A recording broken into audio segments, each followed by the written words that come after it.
Mm, y supongo que ahí se ve bien, ¿no?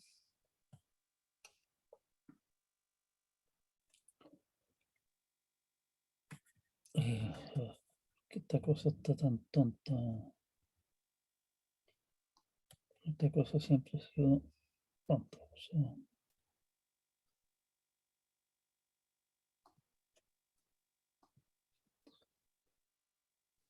Ya, ahora sí. Estamos grabando y comenzamos. Ah, ¿dónde puedo pedir mail de informática? Pregunta Gonzalo Rivera.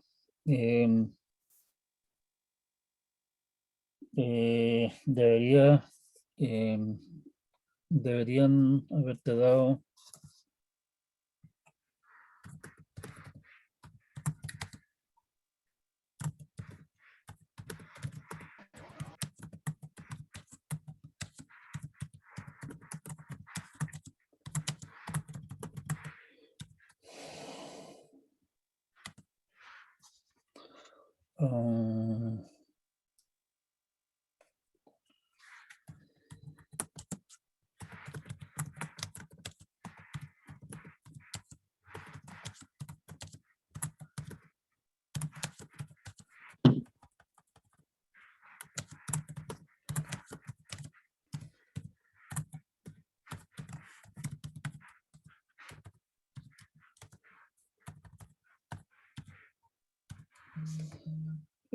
a ver, Gonzalo Rivera, recuérdeme al final de la clase de ver la situación suya respecto al correo.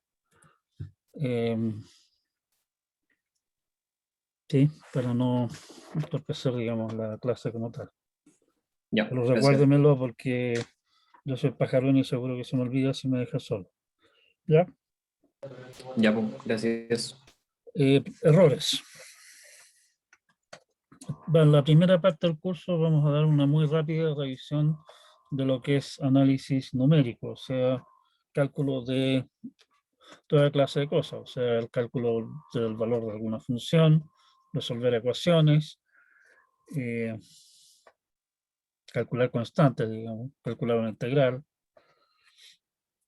dados ciertos puntos, calcular el valor de la función en algún punto intermedio. Toda esa clase de tareas son tareas propias del análisis numérico. Y cuando estamos hablando de análisis numérico, un problema central obviamente es de alguna manera acotar los errores que estamos cometiendo. Y no solamente acotar los errores, sino que algo que probablemente ustedes también vieron en los primeros ramos de física, es el tema de conociendo los errores de los valores que entran en un cierto cálculo, cómo afectan el resultado.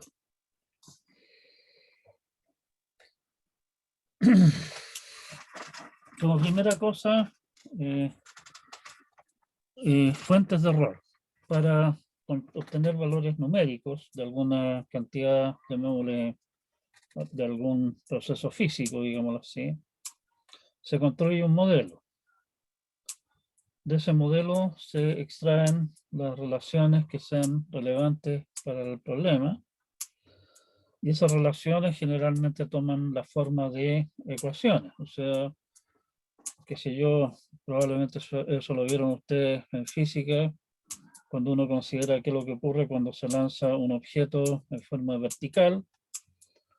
Uno plantea un modelo que básicamente es un modelo típico, aquel de la fuerza de la gravedad actuando sobre el objeto y la inercia lo hace seguir el camino hacia arriba, digamos, inicialmente, hasta que en algún momento la fuerza de gravedad vence, digamos, al movimiento hacia arriba y el objeto se devuelve, y eso ustedes lo llevaron a una ecuación diferencial. Esa ecuación diferencial la resolvieron Y finalmente esa ecuación diferencial les dice que lanzando el objeto con una cierta velocidad inicial, la altura máxima que alcanza es tanta, dada por alguna ecuación particular. Y entonces ustedes estarán en condiciones de resolver esa ecuación, dada la velocidad inicial del objeto, y obtener entonces la altura a la que llega el objeto. En ese proceso hay varias fuentes de posibles errores. La primera es que el modelo físico es una simplificación de la realidad. Hacemos toda clase de simplificaciones en nuestros modelos físicos, o sea, probablemente el modelo físico que ustedes consideraron al considerar lanzar un objeto en forma vertical, supone que la aceleración de gravedad es constante con la altura. Sabemos que en realidad la Tierra es una esfera y que la aceleración de gravedad, o sea, la fuerza de gravedad en el fondo, es proporcional a 1 partido por la distancia desde el centro de la Tierra al cuadrado, aproximadamente, suponiendo que la Tierra es una esfera, digamos, homogénea. Resulta ¿cómo se llama ese resultado? Lo otro es que típicamente cuando hacemos esta clase de cálculos, nosotros simplemente nos olvidamos del roce. Si es que el objeto que estamos lanzando es, por ejemplo, no sé, unas típicas pelotas saltarinas con las que probablemente todos ustedes, todos nosotros hemos jugado en algún momento de nuestra juventud.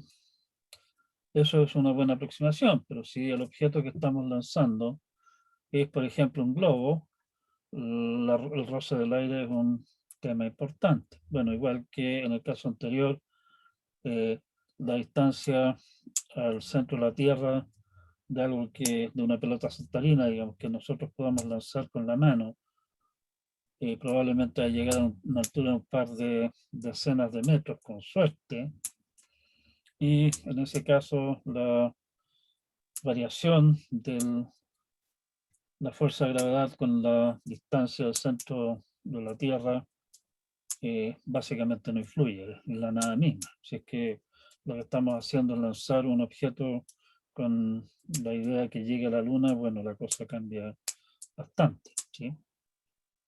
O sea, nosotros estamos simplificando el modelo físico para, bueno, para hacer que las ecuaciones resultantes sean más simples. Como primera cosa, obviamente estamos estamos dejando de lado ciertos efectos. Y bueno, ya que estamos en eso,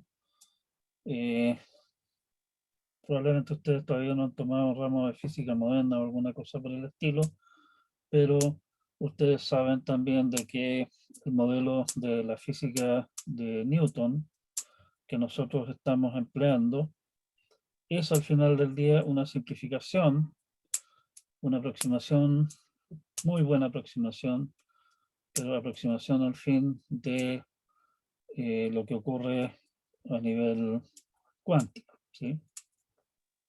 O sea, hay una primera fuente de errores. ¿Qué le pasó a esta cosa ahora? Segundo punto, los parámetros que entran al modelo se conocen con precisión finita.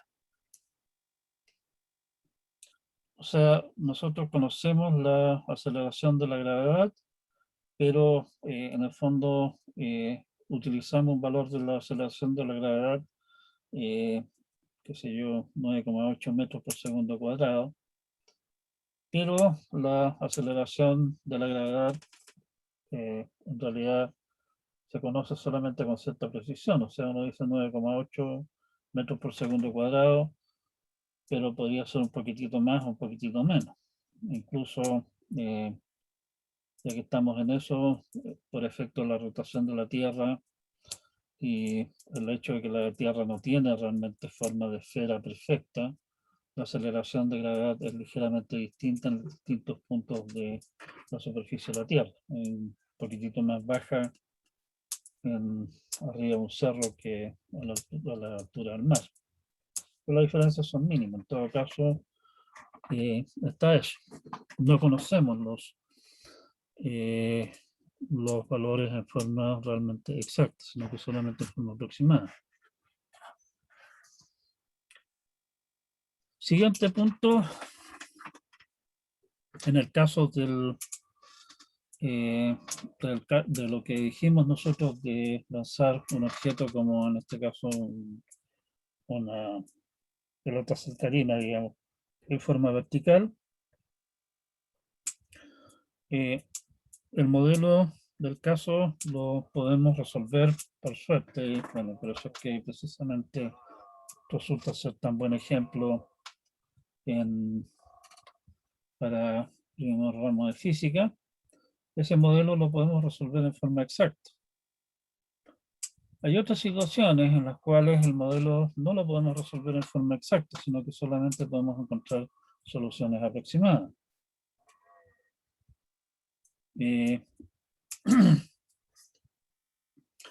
Puede ser que en el proceso del cálculo, o sea, puede ser que las ecuaciones las podamos resolver matemáticamente en forma exacta, pero para poder obtener los valores que a nosotros nos interesan en el proceso, tenemos que introducir ciertas aproximaciones porque las ecuaciones son un corcho demasiado grande. ¿Sí? Otro punto que probablemente sí, definitivamente ustedes lo vieron en física en algún momento, o sea, bueno, el punto 2, básicamente en algún momento le dijeron que en física que como debería uno tratar las cosas, digamos, donde uno da una cantidad con más o menos un cierto error o que son cosas de esa clase. ¿Sí? Otro punto es que cuando hacemos cálculos en el papel, digámoslo así, nosotros decimos, qué sé yo, raíz de 2 por raíz de 3 y qué sé yo, cosas por el estilo, y multiplicamos por pi y ponemos a la no sé cuánto y qué sé yo, pero resulta que esos números al final del día, los números reales con los que uno tan libremente calcula cuando está jugando al álgebra, en realidad en la práctica uno no puede trabajar con ellos. O sea, simplemente piensen solamente en la raíz de 2. Si quisiéramos hacer el cálculo exacto numéricamente, digamos así, con raíz de 2 tendríamos que considerar infinitos dígitos, cosa que no podemos. Y raíz de 2, como todos ustedes bien saben, es un número irracional y por lo tanto, cuando más lo podemos aproximar mediante números racionales, mediante una fracción. Y finalmente, nosotros trabajamos con fracciones, no trabajamos nunca realmente con números reales. Por lo tanto, los números con los que estamos trabajando siempre son aproximaciones y en el momento en que hacemos operaciones entre valores aproximados, bueno, el resultado difícilmente va a resultar ser exacto. Vamos a obtener una aproximación y generalmente al ir haciendo operaciones los errores se van acumulando. Y eso es el tema de los errores de redondeo. Tomen ustedes simplemente su calculadora preferida, calculen la raíz cuadrada de 2 y enseguida tomen ese número y elevenlo al cuadrado. Se van a dar cuenta que el cuadrado de la raíz cuadrada de 2 no es 2. Es un número parecido, pero no es igual. El punto número 1 es un problema de modelamiento matemático, modelo de modelamiento físico, modelamiento lo que sea. Los parámetros que entran en el modelo al final del día son un problema del experimento que se está haciendo. los parámetros que se quieran ingresar al modelo. O sea, por ejemplo, en el caso nuestro que estábamos hablando de lanzar una pelota en forma vertical, con qué precisión estoy midiendo la velocidad con la que se lanza el objeto, ¿sí? El punto 4, el punto 3, tiene que ver con básicamente el tema de ¿cómo? Ya, me perdí aquí. Se me perdió el punto 3. Mira que estoy bien yo. El punto 3 en el fondo depende de las aproximaciones que se usan para resolver el problema matemático. Ese es un tema nuestro. Y el punto 4, los errores de redondeo en los cálculos, tienen que ver con el hecho que estamos representando infinitos números reales en un espacio finito, porque al final del día los números que podemos representar en el computador obviamente tienen una precisión finita solamente. Y acá, en este ramo, nos van a interesar fundamentalmente los puntos 3, aproximaciones que se usan para resolver el modelo matemático, el punto 4, que tiene que ver con los errores de redondeo en los cálculos. Esos temas los vamos a discutir rápidamente. Este tema de errores absolutos relativos probablemente ustedes ya lo vieron, pero lo vamos a repetir. Sea x asterisco el valor exacto de alguna cantidad, sea x alguna aproximación a esa cantidad, entonces llamamos al error absoluto de x es x menos x asterisco. El error relativo es x menos x asterisco partido por x asterisco, siempre que x asterisco sea distinto de 0, claro, porque dividir por 0 está perfectamente prohibido, ¿sí? Si el error es suficientemente pequeño, el error en la cantidad f de x asterisco, al calcularlo como f de x, suponiendo que realmente la función f la estamos calculando en forma exacta, lo cual definitivamente es mentira, pero por el momento, créanme, o sea, tomémoslo así. Podemos en ese caso utilizar series de Taylor para aproximar la diferencia. Básicamente podemos, ¿cómo se llama? Expandir f alrededor de f asterisco y obtienen esa hermosa fórmula que tenemos ahí como primera aproximación al error. ¿Qué es lo que es error suficientemente pequeño en x, en el error absoluto de x en el fondo? Bueno, va a depender obviamente de qué función estamos hablando, ¿sí?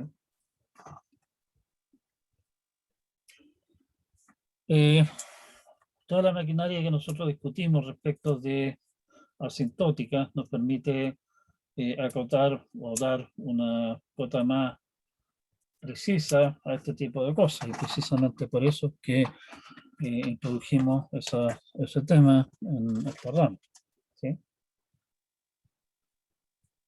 Punto flotante. Resulta, o sea, una de las cosas divertidas del mundo de la computación es que el hacer cálculos con números reales, digamos, con puntos flotantes, o sea, puntos representados como una mantisa y un exponente, apareció muy tempranamente, pero inicialmente ni siquiera cada fabricante, sino que incluso cada modelo de computador distinto tenía su propio formato de cómo representar números en puntos flotantes y cómo hacer los cálculos correspondientes. Incluso en épocas tempranas de esto, los computadores simplemente no tenían estas operaciones para nada, y las operaciones de puntos flotantes, hacer cálculos numéricos en el fondo con números, no con números enteros, se hacía mediante bibliotecas de rutinas especializadas, que obviamente cada cual escribía la biblioteca a su pinta y hacía las cosas a su gusto. Fundamentalmente con el objetivo de hacer que las operaciones fueran lo más rápidas posible. Eso es muy relevante cuando los computadores eran más lentos que una calculadora de bolsillo que tenemos hoy día.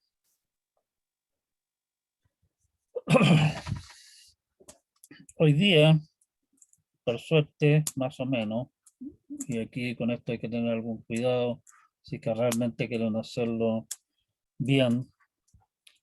Los computadores, cuando ofrecen operaciones de punto flotante, usan de forma, yo diría, unánime hoy día los formatos y las restricciones a las operaciones definidas por el estándar de la IEEE 745, que también se ha transformado en un estándar internacional.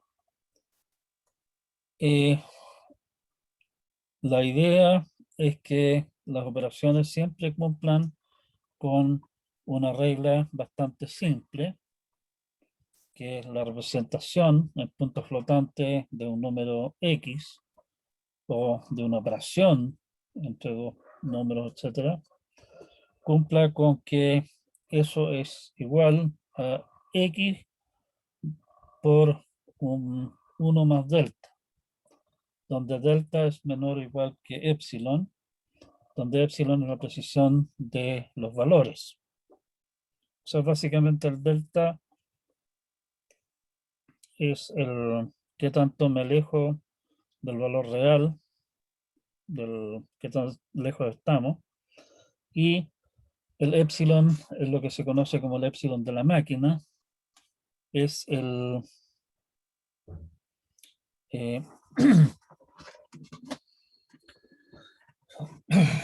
con el, ¿cómo se llama? Representa la precisión de los números. O sea, básicamente lo que dice el estándar IEEE es que si, por decir algo, el formato de números que se está usando tiene 6 cifras de precisión, el error que se comete, por ejemplo, al hacer una multiplicación, no puede ser más allá que un dígito en la última cifra.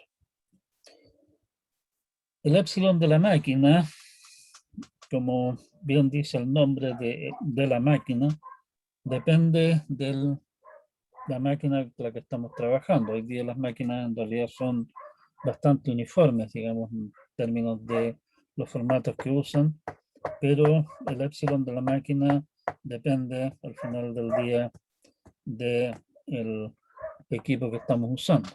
En el caso del lenguaje C, el encabezado float.h define FLT epsilon y DBL epsilon. O sea, FLT epsilon es el epsilon de la máquina para el tipo float y DBL epsilon es el epsilon de la máquina para el formato double, que es el que se usa en forma básicamente uniforme. En el caso de C++, están en el encabezado limits. ¿Sí?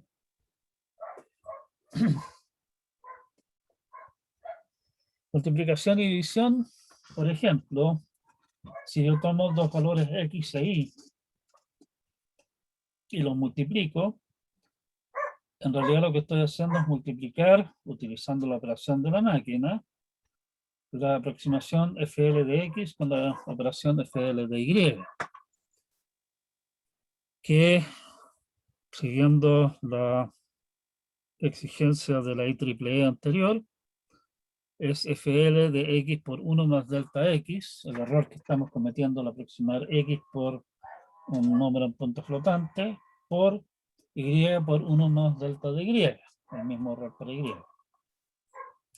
Que si hacemos la multiplicación y a eso le aplicamos el FL correspondiente, llegamos a que el valor final que obtenemos en realidad es X más por 1 más delta X por Y más 1 más delta Y Y todo eso por 1 más delta xi, donde delta xi en el fondo es el error que se está cometiendo todavía al redondear el producto. Si es que yo multiplico entre sí dos números con, qué sé yo, no sé, pues 5 cifras, el resultado va a tener 10 cifras y sí que estoy representando los valores en punto flotante, que tiene aproximadamente 6 cifras significativas. Bueno, hay cifras que se pierden. Ese es el delta xi que estamos hablando ahí, ¿sí? Que es propio de la operación en este caso. Lo que exige el estándar de la IEEE es que tanto delta X como delta Y, o sea, los valores que entran en el cuento, se aproximen dentro de epsilon de la máquina y que la aproximación del producto también cumpla con lo mismo, ¿sí? Por lo tanto, tenemos que el error relativo, que básicamente es este, o sea, xy, este queso menos xy dividido por xy, nos da esta linda expresión de acá, que en el fondo es la... Bueno, hagan los cálculos al caso y se dan cuenta que resulta eso. Y resulta que eso, tengo 3 veces epsilon acá, tengo 3 epsilones cuadrados acá y tengo un epsilon cubo acá, cuando más. Por lo tanto, el error es a lo más esto, ¿sí?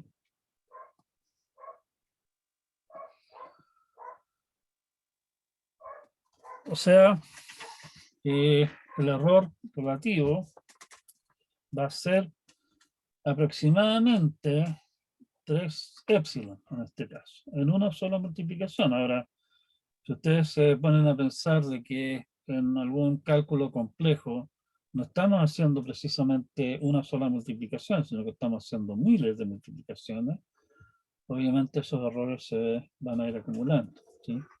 Y ese es el punto que nos interesa revisar acá también. Punto de sumas y restas. En el caso de sumas y restas, la situación es diferente. Bueno, podemos hacer básicamente el mismo cálculo anterior y resulta que el valor, el valor absoluto del error cumple con esto de acá. Si ambos operandos son del mismo signo, el error relativo es aproximadamente 2 epsilon, ¿sí? 2 epsilon más epsilon cuadrado, como lo que resulta de acá, ¿sí? Si tienen signo opuesto, puede producirse lo que se conoce como cancelación catastrófica, ¿sí? O sea, si ustedes restan entre sí dos valores muy cercanos, y me imagino que eso ya lo han visto también, al final del día puede que los valores con los que partieron tenían, ¿cómo se llama? Muchos cifras significativas, pero la mayor parte de las cifras significativas en la resta se van, digamos así, y queda solamente pocas cifras significativas y el error es relativo, es gigantesco. Profe, una pregunta. Sí, dígame. ¿Hay algunos lenguajes de programación que, si por ejemplo yo sumo 0,2 más 0,1, no me da 0,3, sino que me da algo parecido, pero no igual a eso? ¿Eso depende, es por ese estándar que estamos hablando ahora? Ese es precisamente el tipo de efecto de lo que estamos conversando acá. Internamente el computador representa los números en binario, ¿sí? Y Sí, sí. o sea, piénsalo que tú conoces la notación científica, ¿cierto? El, qué sé yo, 3,1415,932 por 10 a la 4, digamos, ¿sí? Sí. Ese tipo de notación. Bueno, el computador internamente, y eso le llaman punto flotante, hace el equivalente moral de eso, pero con fracciones y, o sea, lo que llaman la mantisa, el 3, no sé cuánto que estaba diciendo recién, en binario y el exponente también en binario, ¿sí? Ahora, Ujú. 0,1 es un décimo, ¿cierto? Y un décimo Sí. no lo puedes representar exactamente como una fracción en binario. Una fracción con, qué sé yo, con numerador y denominador binarios. ¿De acuerdo? O sea, tu 0,1 que tú estás ingresando es, en realidad, tú dijiste 0,1, lo que tienes, lo que está ingresando a la suma es FL de X, de 0,1, que no es 0,1, es cercano. La diferencia, lo que exige la IEEE es que sea lo más el epsilon correspondiente, pero no es exactamente eso. A eso le está sumando 0,2. 0,2 nuevamente la misma historia. 0,2 lo puedes representar como 2 décimos o un quinto, si es que estamos en eso, pero no lo puedes representar en forma exacta como una fracción binaria, ¿sí? Con, eh, con numerador 2 a la algo, digamos, ¿sí? Y por lo tanto, hagas lo que hagas, vas a obtener un resultado que no es el 0,3, o sea, el racional 3 décimos que tú esperas. Eso viene del hecho de que tu lenguaje de programación en realidad no está trabajando con números racionales, sino que está trabajando con números puntos flotantes, que son aproximaciones a través de fracciones binarias. Hay algunos lenguajes de programación, pero en general no son lenguajes de programación, llamémoslo así, de uso demasiado corriente, que sí trabajan con números racionales. O sea que tú le puedes decir, súmeme, qué sé yo, un 347 avos con 2 937 avos y te va a dar una fracción como resultado que es exacto, pero no es lo común. No es lo común por el hecho de que esa clase de cálculos son mucho más costosos, son más lentos que hacer los cálculos eh, con un cierto número de cifras significativas, digamos, ¿sí? En términos de lo que uno conoce ¿cómo se llama? En lo que uno vio en física o qué sé yo. Exactamente la misma situación, es la situación que tú vas a ver si que tú dices ya quiero sumar un tercio con 2 tercios, ¿sí? Y trabajas no con fracciones, sino que trabajas con números decimales, qué sé yo, con 5 cifras o 4 cifras, qué sé yo. Digamos que con 2 cifras. Un tercio en 2 cifras es 0,33. 2 tercios con 2 cifras 0,66. Si sumas esas dos cosas te da 0,99, que no es 1. ¿Sí? Es exactamente la misma situación. Entiendo, ¿no? Sí, profe, gracias. De esa clase de situaciones es precisamente lo que estamos hablando acá.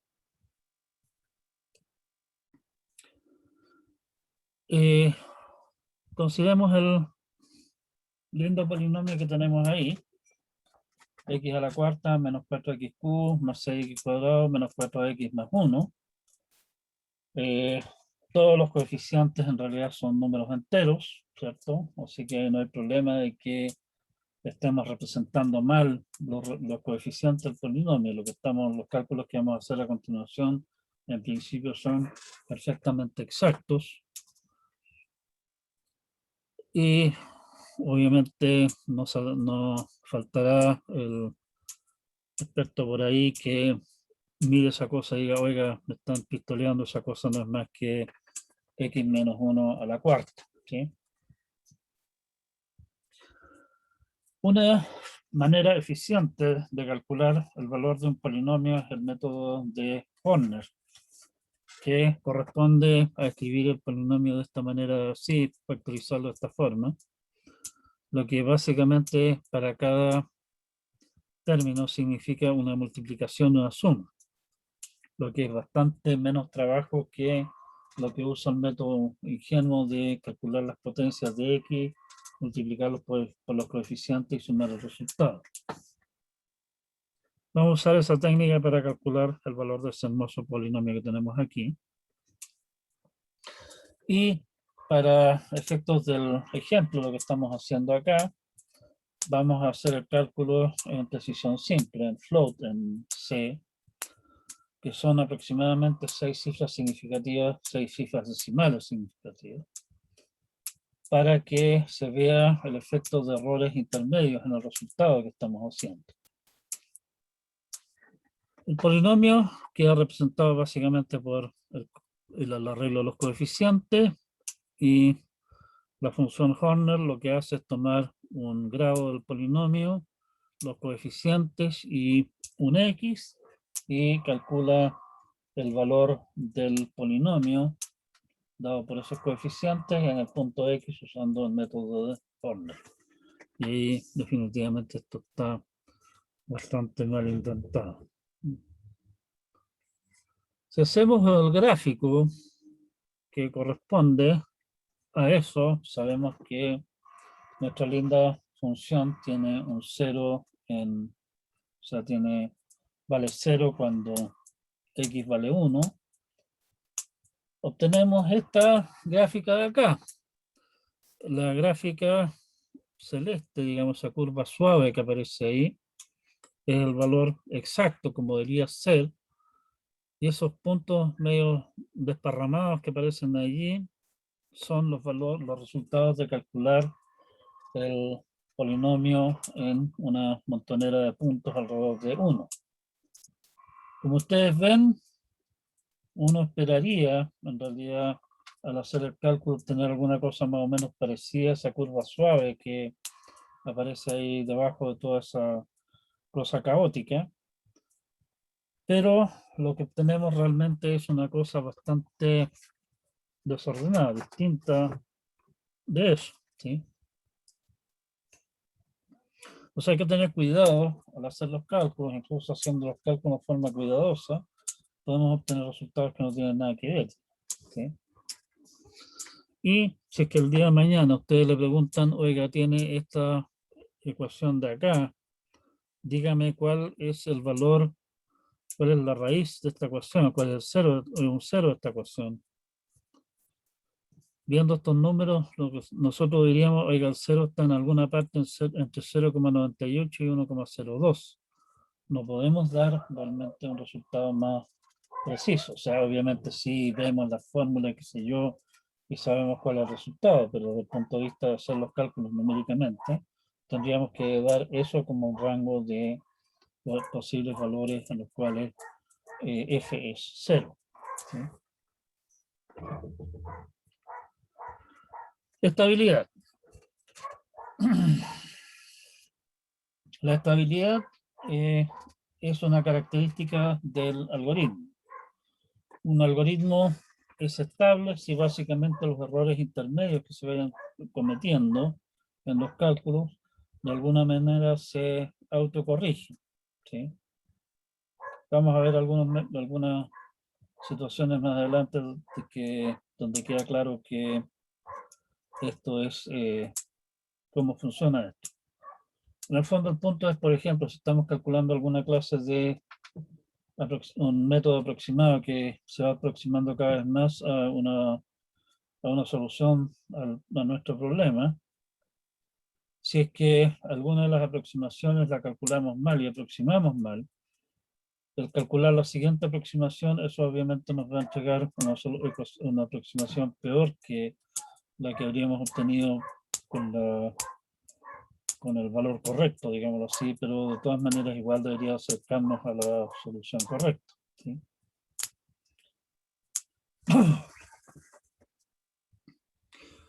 Un algoritmo que sea inestable lo que hace es que los errores intermedios se vayan acumulando, se van amplificando, y eso obviamente es una cosa que no es para nada deseable, todo lo contrario, queremos cualquier cosa menos eso.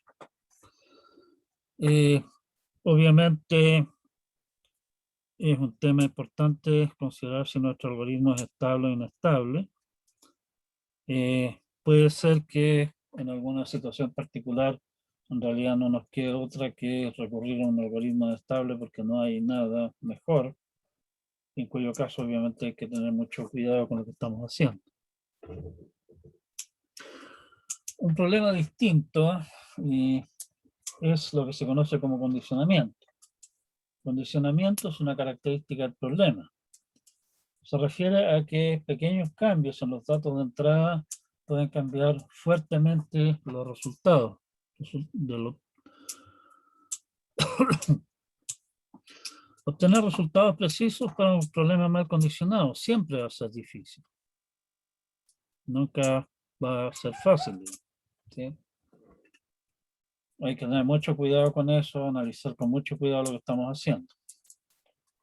Se conoce como número de condición al error relativo al resultado dividido por el error relativo de los datos de entrada. Básicamente lo que dice el número de condiciones, que si, por ejemplo, no sé, pues el número de condiciones 10, si el error en los datos de entrada es un 1%, no puedo esperar obtener un error en el resultado de menos de un 10%.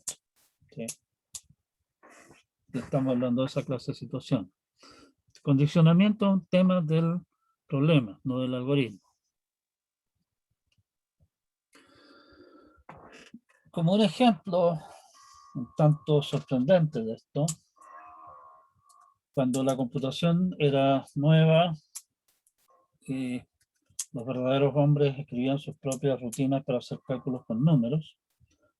Un personaje que ya era en esa época más o menos famoso y se hizo más famoso todavía en su vida siguiente.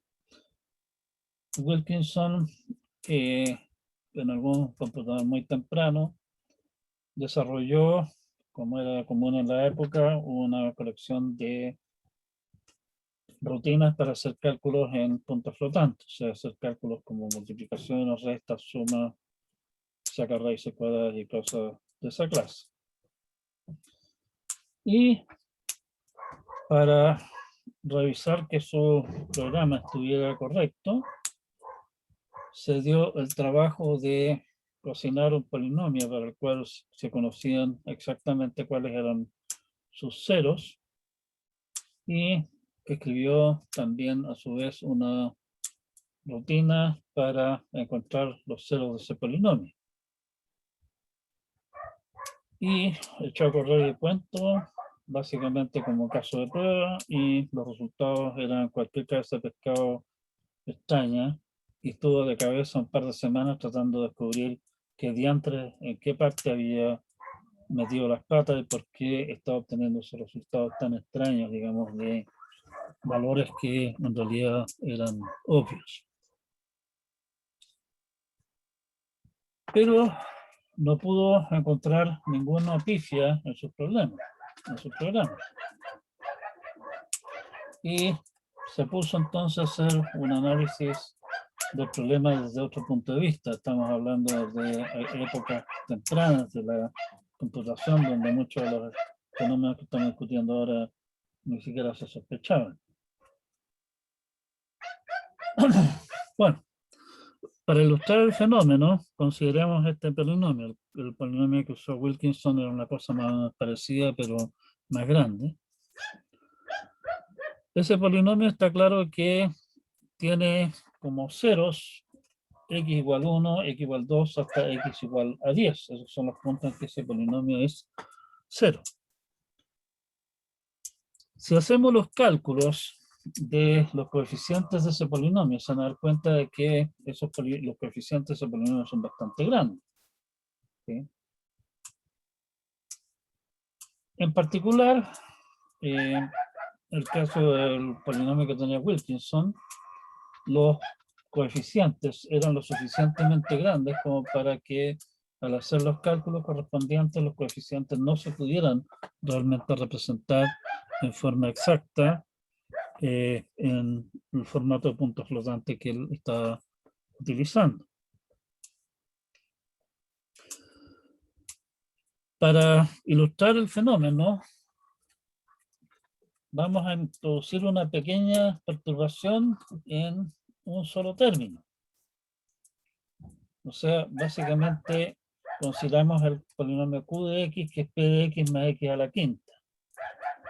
O sea, en p, el término correspondiente es menos 902.055 x a la quinta, de nuestro polinomio modificado, que solamente tiene ese término cambiado un pelito, es menos 902.054.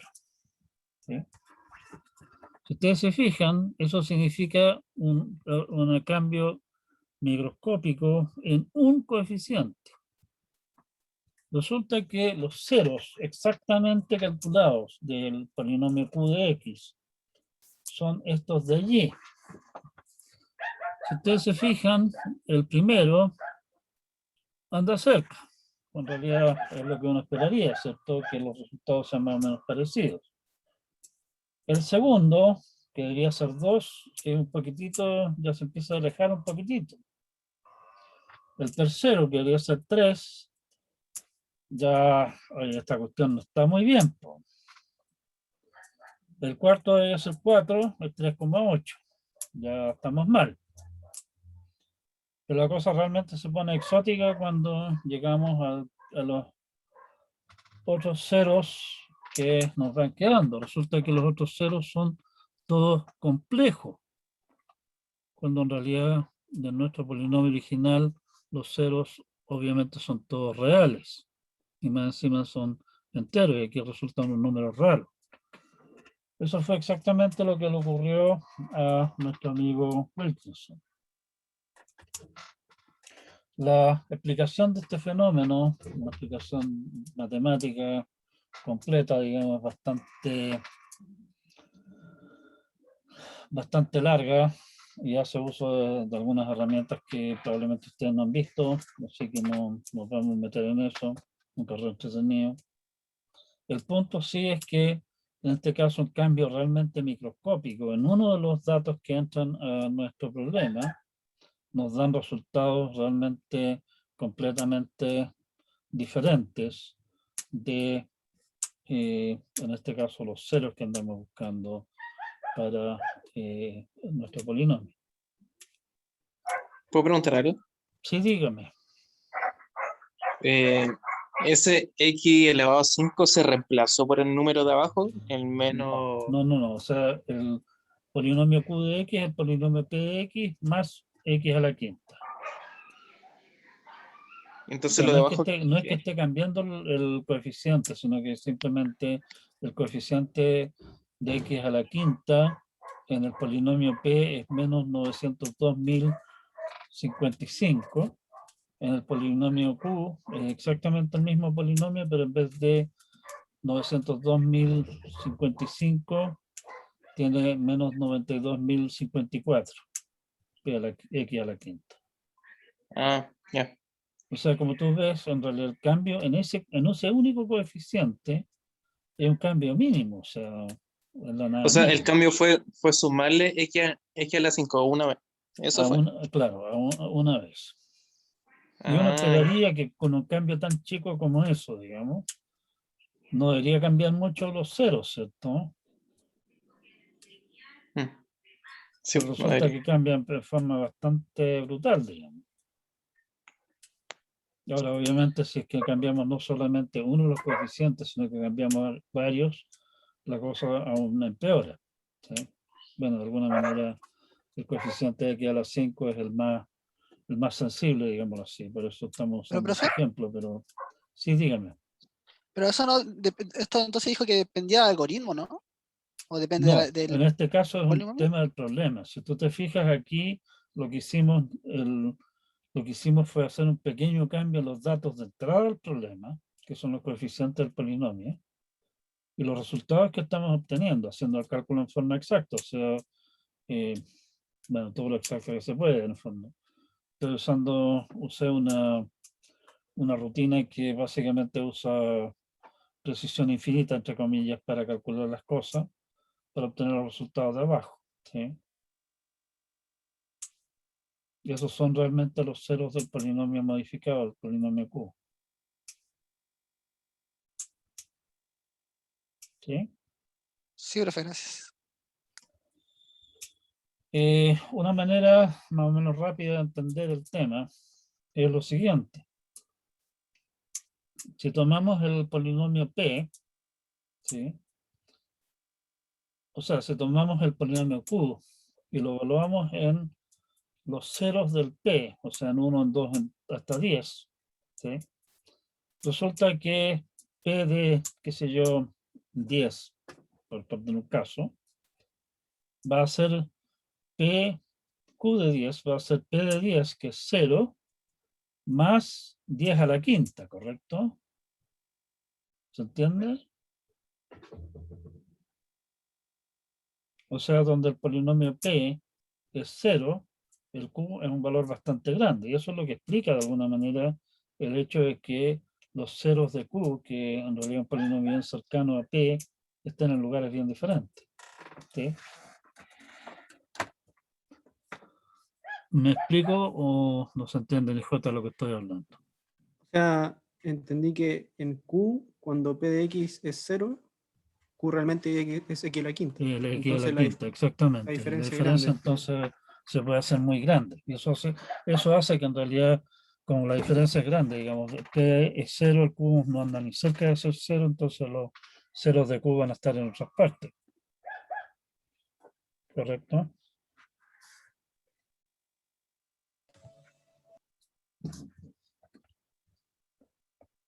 O sea, un cero chico de P, cuando X es 1, el Q de X es 0 más 1 a la quinta, o sea, 1, que no es demasiado lejos de 0, y ese 0 no se ve demasiado afectado, por eso el 1,00 bla bla, pero el 10 obviamente se ve tremendamente afectado porque en vez de ser 0 10 a la quinta, y 10 a la quinta definitivamente en ninguna parte lo podemos aproximar a 0.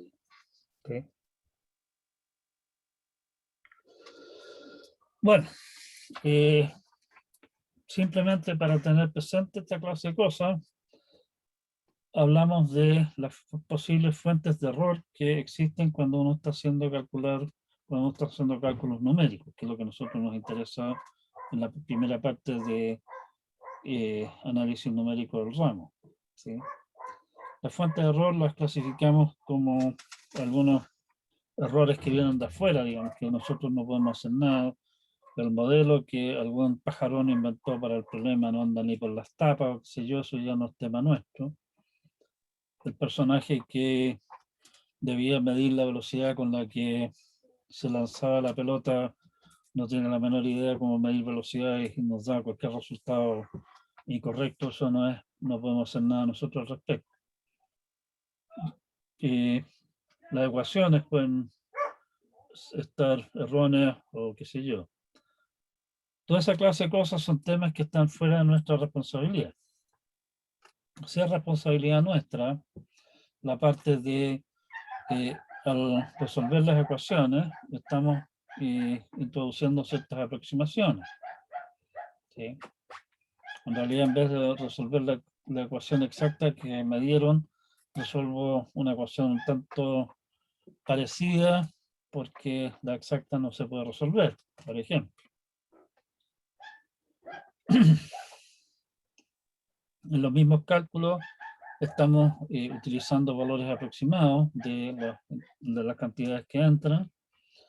Estamos utilizando aproximaciones para las operaciones. En el mundo ideal del álgebra del colegio, A por B y es un valor exacto. Para nosotros acá eso estamos obteniendo una aproximación solamente. Esos son el punto de problemas con puntos flotantes. Y está el otro tema de que puede ocurrir que nuestro algoritmo para hacer los cálculos sea un algoritmo inestable, o sea, que errores intermedios que se van produciendo, por ejemplo, por efectos de que los cálculos se están haciendo en puntos flotantes y no en forma exacta, se van acumulando en forma catastrófica posiblemente. Y ahí es culpa nuestra eso de buscar un algoritmo mejor o ver de hacer los cálculos intermedios de manera de que estemos cometiendo menos errores en los pasos intermedios para que esos errores intermedios no se puedan amplificar tanto. Y puede ocurrirnos, como le ocurrió al amigo Wilkinson, que nuestro problema en realidad es un problema, ¿cómo se llama? Un problema mal condicionado, que pequeños cambios en los datos de entrada, incluso con los cálculos perfectos, nos dan resultados muy diferentes del valor real.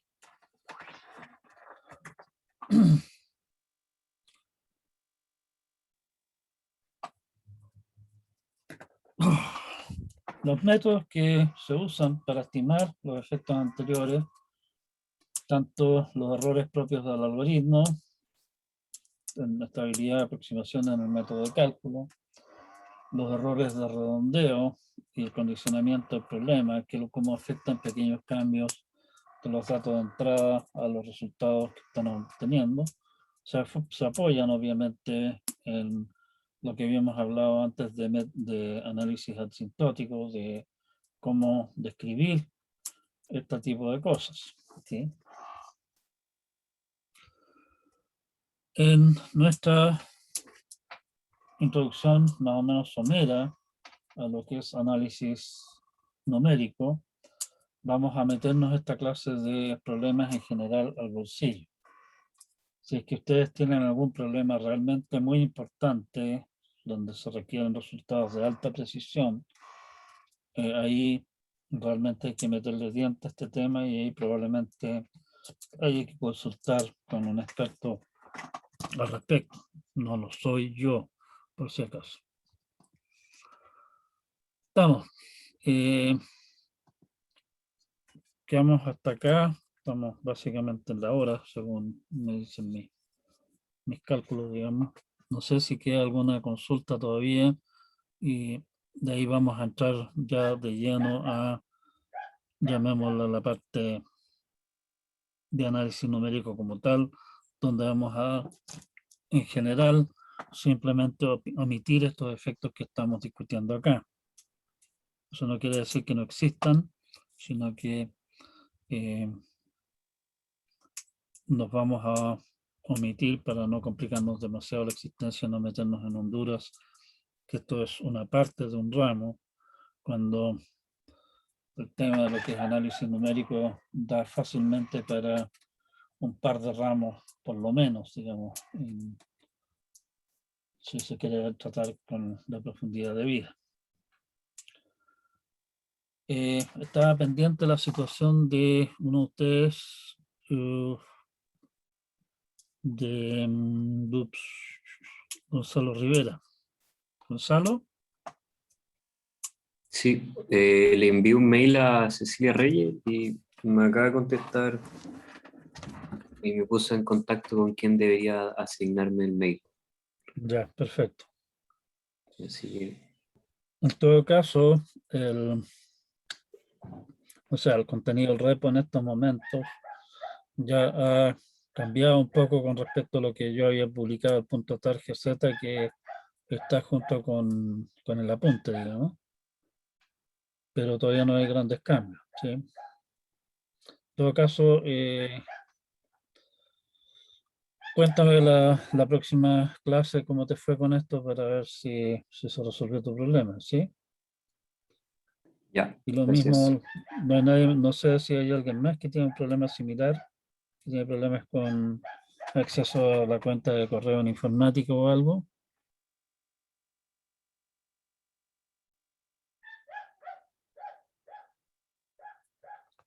Bueno, si no hay más comentarios, quedamos hasta Profe, acá. Sí, dígame. sí, yo no estuve la clase pasada y quería consultarle por fechas de certámenes o de ayudantía, No ese lo hemos tipo de cosas. discutido aún. Ah, Tengo que perfecto. sentarme a definirla. Si no, ese es un tema que tengo pendiente y en cuanto haya algo, no voy a publicar en el aula y también lo vamos a discutir en clase. ¿Sí? O sea, la idea generalmente lo que yo hago es hacer una propuesta con la idea de tómense una semana para revisarla si es que no hay ninguna clase de, ¿cómo se llama?, de inconvenientes, la dejamos a firme. ¿Sí? ¿Ya? Muchas gracias. Ya, nos vemos entonces. Chao, chao. De hecho, Cuídense mucho. Chao, chao. Chao, cuídense. Chao, chao.